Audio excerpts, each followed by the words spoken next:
ক্ষমতা হাতে পাইয়া জুলাই যোদ্ধার সাথে বেইমানি কইরা ফেললা বন্ধু।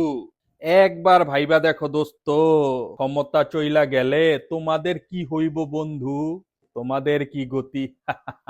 গণভোট বাতিল হলে বিএনপির বিরুদ্ধে বিপ্লবের পর আর কোনো অন্তর্বর্তীকালীন সরকার নয়, জুলাইয়ের পক্ষের শক্তিদের নিয়ে স্থায়ী সরকার গঠন করা হবে ইনশাল্লাহ, বললেন নাসিরউদ্দিন পাটোয়ারি। পাটোয়ারি সাহেবের এই বক্তব্যের সাথে আপনারা কে কে একমত আছেন গঠনমূলক কমেন্টস করে আপনাদের মতামত জানিয়ে যাবেন এবং ভিডিওটি ভালো লাগলে অবশ্যই একটি লাইক ও শেয়ার করে দিবেন।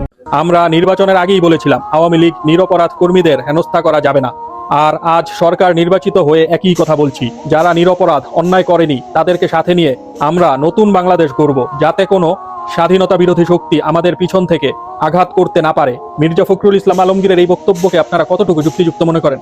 এটা কি ফ্যাসিস্ট আওয়ামী লীগের পুনর্বাসনের প্রথম স্টেপ নয় তো? গঠনমূলক কমেন্টস করে আপনাদের মতামত জানিয়ে যাবেন। ধন্যবাদ। ভিতরে বাহিরে জবাবদিহির সংস্কৃতি চাই, রাজনীতিতে নতুনত্ব আনুন।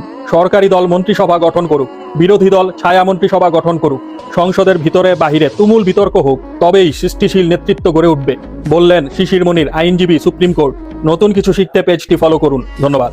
জনরায়কে উপেক্ষা করে বিএনপি সংস্কার পরিষদের সদস্য হিসেবে শপথ গ্রহণ করছেন না, এমন সিদ্ধান্ত থেকে বিএনপি সরে না এলে জুলাই প্রজন্ম রাজপথে নেমে জুলাইয়ের আকাঙ্ক্ষার বাস্তবায়ন করবে ইনশাল্লাহ। ডাকসু ভিপি সাদিক কাইয়ুমের এই বক্তব্যের সাথে কে কে একমত আছেন? অভ্যুত্থানের ছাত্র নেতারা ঠিক করলো দেশকে সচল করার জন্য একটি সরকার লাগবে। সরকার গঠন ও চালাবার জন্য তারা আমাকে খবর দিল।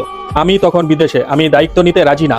তারা জাতির কর্তব্য পালনের কথা বলে আমাকে রাজি করালো। 18 মাস পর এখন আমার যাওয়ার পালা। এভাবেই জাতির উদ্দেশ্যে শেষ ভাষণ দিলেন ডক্টর মোহাম্মদ ইউনূস। নতুন কিছু শিখতে পেজটি ফলো করে পাশে থাকুন। ধন্যবাদ। রাষ্ট্রপতির পদ প্রত্যাখ্যান করলেন ডক্টর ইউনূস। বিএনপির পক্ষ থেকে ডক্টর মোহাম্মদ ইউনূসকে দেশের রাষ্ট্রপতির দায়িত্ব নেবার অনুরোধ করা হয়েছিল, কিন্তু তিনি তাতে রাজি হননি। দেশের স্বার্থে দক্ষিণ এশিয়া ও আন্তর্জাতিক প্রেক্ষাপটে এবং সময় বিবেচনায় ডক্টর মোহাম্মদ ইউনূসের বাংলাদেশের রাষ্ট্রপতি হবার প্রস্তাবটি গ্রহণ করা উচিত ছিল বলে আমি মনে করি। প্রফেসর ইউনূস রাষ্ট্রপতি হওয়া মানে দেশ একটি শক্তিশালী ছাতার নিচে থাকা, যা অনেক বড় কোনো ঝড়ও কাঁপাতে পারত না। গঠনমূলক কমেন্টসের মাধ্যমে আপনাদের মতামত জানাতে পারেন এবং ভিডিওটি ভালো লাগলে একটি লাইক এবং শেয়ার করে দিবেন। সংবিধান সংস্কার পরিষদ, এটা যদি সংবিধানে ধারণ হয়, এরপরে সংবিধান সংস্কার পরিষদের সদস্য হিসেবে শপথ হলে হতে পারে, বললেন বিএনপির স্থায়ী কমিটির সদস্য সালাউদ্দিন আহমেদ। কড়া জবাবে এনসিপির মুখপাত্র আসিফ মাহমুদ সজীব ভুইয়া বলেন, 2026 সালের নির্বাচন কোন সংবিধানে ছিল জনাব সালাউদ্দিন আহমেদ? দেশের ভবিষ্যৎ এবং সংবিধান সংস্কার নিয়ে আপনার মতামত কি? জনগুরুত্বপূর্ণ এই আলোচনাটি ছড়িয়ে দিতে লাইক, কমেন্টস এবং শেয়ার করে দিবেন। পেজটি ফলো করে পাশে থাকার আহ্বান রইল। ধন্যবাদ। আওয়ামী লীগের সাথে লেনদেন করে বিএনপি ক্ষমতায় গিয়েছে। আওয়ামী লীগ ও শেখ হাসিনাকে পুনরায় বাংলাদেশে ফেরত আনবে, এমন শর্তেই আওয়ামী লীগের কর্মীরা বিএনপিকে ভোট দেয়, যে কারণে বিএনপি সরকার গঠন করে। তারা আবারও এই বাংলাদেশে ফ্যাসিজম কায়েম করতে চায়। জুলাইয়ের শক্তি বেঁচে থাকতে তা হতে দেবে না, বললেন আসিফ মাহমুদ। উনার বক্তব্যের সাথে কে কে একমত আছেন গঠনমূলক কমেন্টস করে আপনাদের মতামত জানিয়ে যাবেন এবং ভিডিওটি ভালো লাগলে অবশ্যই একটি লাইক এবং শেয়ার করে দিবেন প্লিজ।